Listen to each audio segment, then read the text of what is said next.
Guys, আজকে তোমাদের দেখাবো কিভাবে সিদ্ধ করার ঝামেলা ছাড়াই রোজ রান্না করতে হয়। তো প্রথমে আমি পেঁয়াজ মরিচ দিয়ে নিলাম।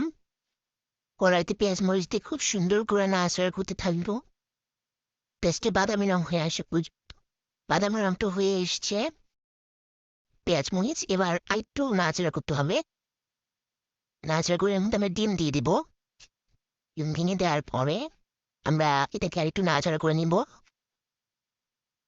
নাড়াচাড়া হতে থাকলে ডিমটা যখন পেঁয়াজ মরিচের সাথে খুব সুন্দর করে মিশিয়ে যাবে, ততক্ষণ পর্যন্ত আমরা নাড়াচাড়া করতে থাকবো।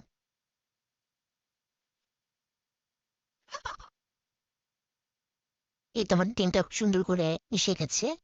এই পর্যায়ে আমরা এই নুডলসটা আমি ব্যবহার করছি এখানে। নুডলসটা রান্না করবো, নুডলসটা দিয়ে দিব। দিয়ে খুব সুন্দর করে মাখাবো।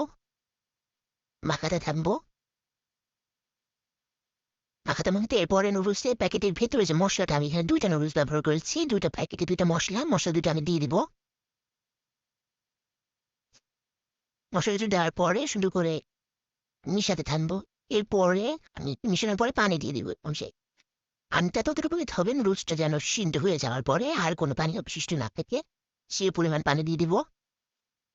পানি দিয়ে দেওয়ার পরে একটু নাড়াচাড়া করে মিশাতে থাকবো।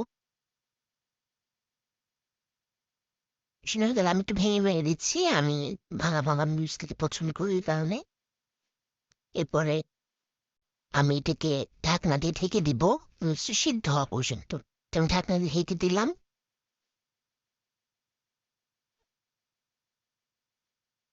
2-3 মিনিট পর ফিরে এসেছি। নুডলসটা অলমোস্ট সিদ্ধ হয়ে গেছে। এরপর আমি একটু নেড়ে দিব।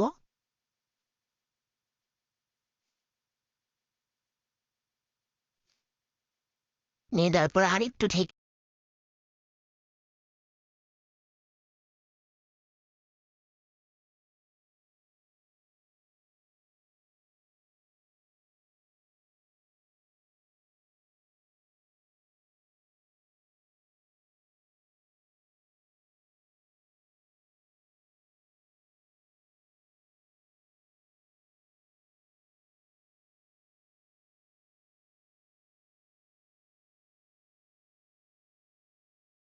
আমি